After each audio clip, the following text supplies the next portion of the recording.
Canta cuentos, la pulga canta cuentos de sol mañanero. Canta cuentos, la pulga sebastiana, canta cuentos de bestias extrañas. Canta cuentos, la pulga sebastiana, canta cuentos de naciones lejanas. Canta cuentos de moscas voladas.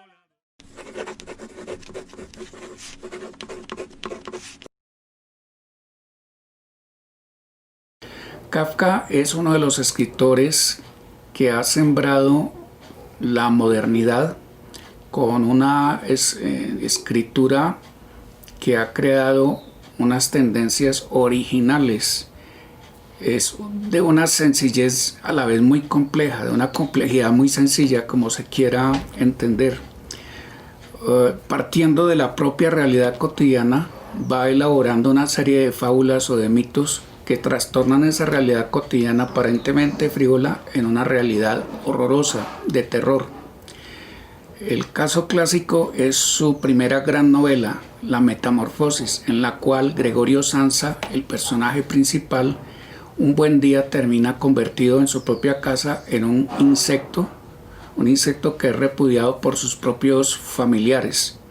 Con esto muestra Kafka cómo se ha convertido el individuo en estas sociedades capitalistas modernas y en las mismas sociedades socialistas en una simple ficha, en una simple máquina que es usada y botada cuando ya deja de prestar utilidad por parte de los sistemas industriales consumistas que se han apoderado del mundo. Las otras dos grandes novelas de él son El Proceso y El Castillo. En El Proceso señala Kafka la parcialidad del sistema judicial, a la vez que la parcialidad, la incapacidad del sistema para transmitirle a los ciudadanos comunes y corrientes una racionalidad, una explicación justa de sus actuaciones. El ciudadano común y corriente, en este caso José K., es víctima de unas acusaciones que nunca jamás conoce. Es como si el Tribunal de la Santa Inquisición hubiera revivido en los modernos sistemas judiciales. Las dictaduras del siglo XX, como la fascista de Mussolini en Italia, la estalinista en la Unión Soviética, la de Hitler en la Alemania nazi, son un buen ejemplo de cómo el sistema judicial operaba bajo esa concesión del Tribunal de la Inquisición, donde los acusados no conocían nunca quiénes eran sus acusadores ni el motivo real de la acusación. Simplemente se los procedía a juzgar en una indefensión absoluta, total. Eso es lo que muestra Kafka en esta novela. En El Castillo habla de un agrimensor que llega a medir unas tierras y hay un castillo donde presuntamente vive el dueño de las tierras. Muestra también la incomunicación que hay dentro de la sociedad humana, la incomunicación dentro de la familia, la incomunicación dentro de los diferentes estamentos sociales, que es un resultado clásico de la misma evolución del sistema capitalista.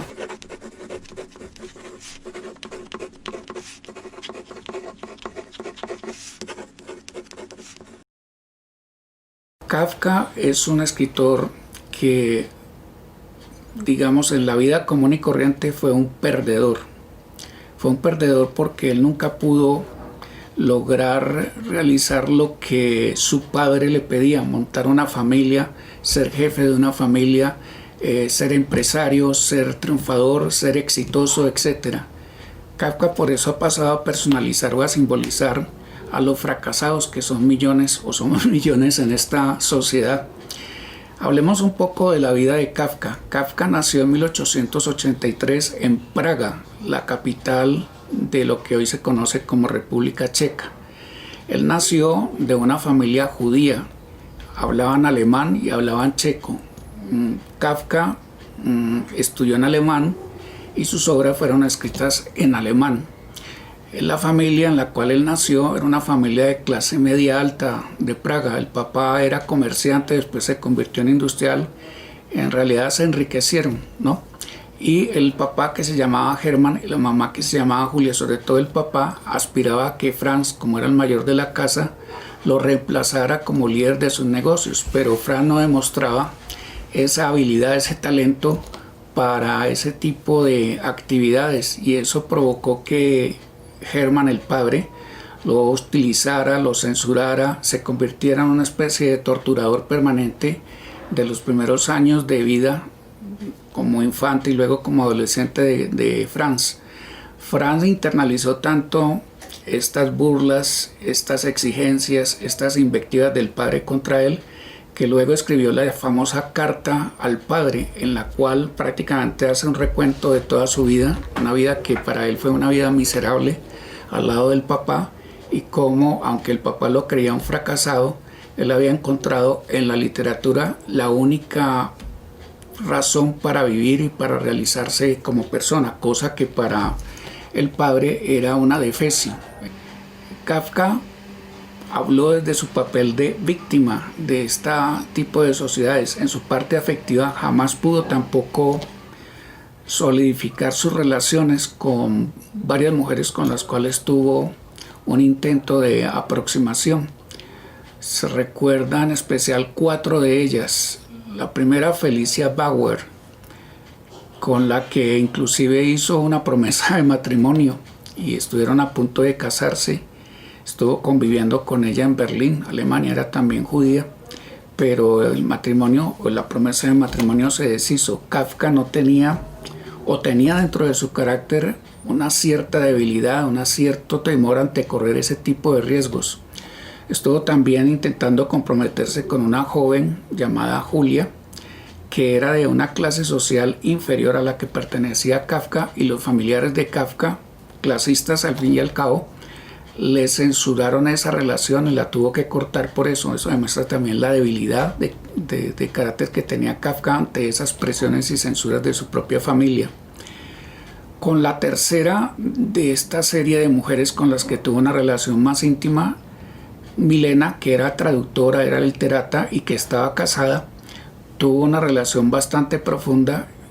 Desgraciadamente tampoco logró concretarse, y Milena después perecería como judía en el holocausto organizado por los nazis. Y la cuarta, que fue la que finalmente lo acompañó en los últimos días cuando él se estaba muriendo, sanatorio de Austria, fue Dora Diamond, o Diamond, que era una periodista, creo que también judía, con la cual convivió en los últimos año y medio de vida, y fue la que lo acompañó en el sanatorio austriaco, donde murió en el año 1924.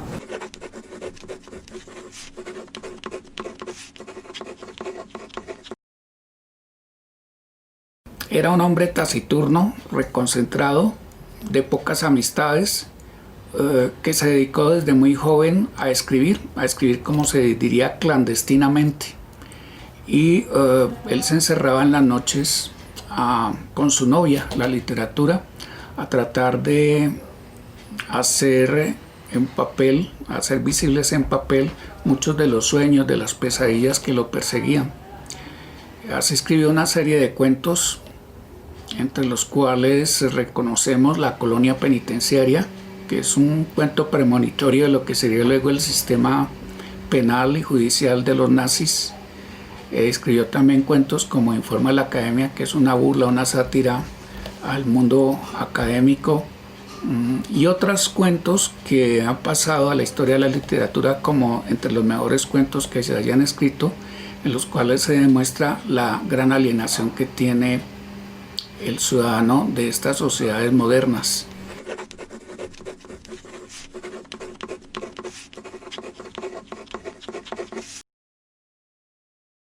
Kafka simboliza para la literatura moderna el escritor que refleja al gran perdedor dentro de los sistemas burocráticos en los cuales se ha asociado el capitalismo o el socialismo en estos años del siglo XX y primeros años del siglo XXI.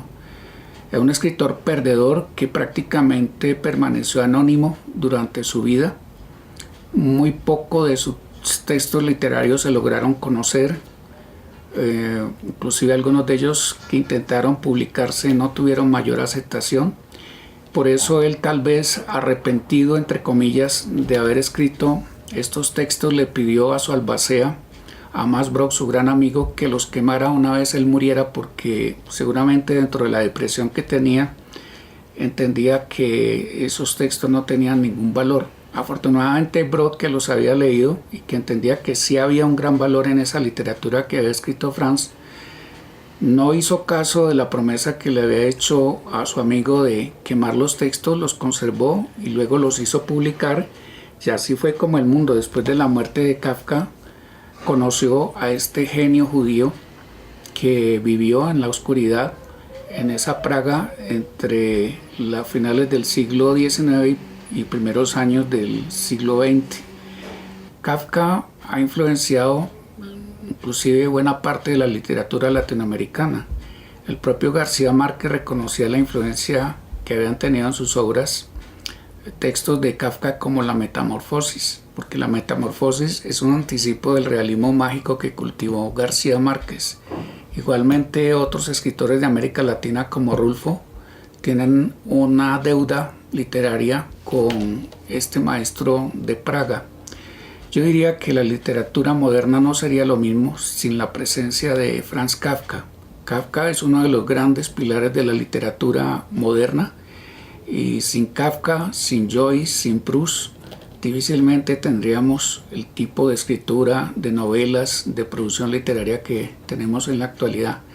Kafka es un escritor para nuestra vida y en estos días de pandemia, en estos días de angustia, en estos días de depresión, es Kafka uno de los escritores que más se ajusta a esa realidad y que más luces puede darnos sobre cómo intentar salir de esa oscuridad en que nos ha sumido una pandemia que nos ha demostrado que ese aparente progreso, ese aparente avance tecnológico, esa prepotencia que tenían estas sociedades modernas son solamente apariencia y que detrás de esas apariencias lo que hay es una enorme debilidad, una enorme fragilidad.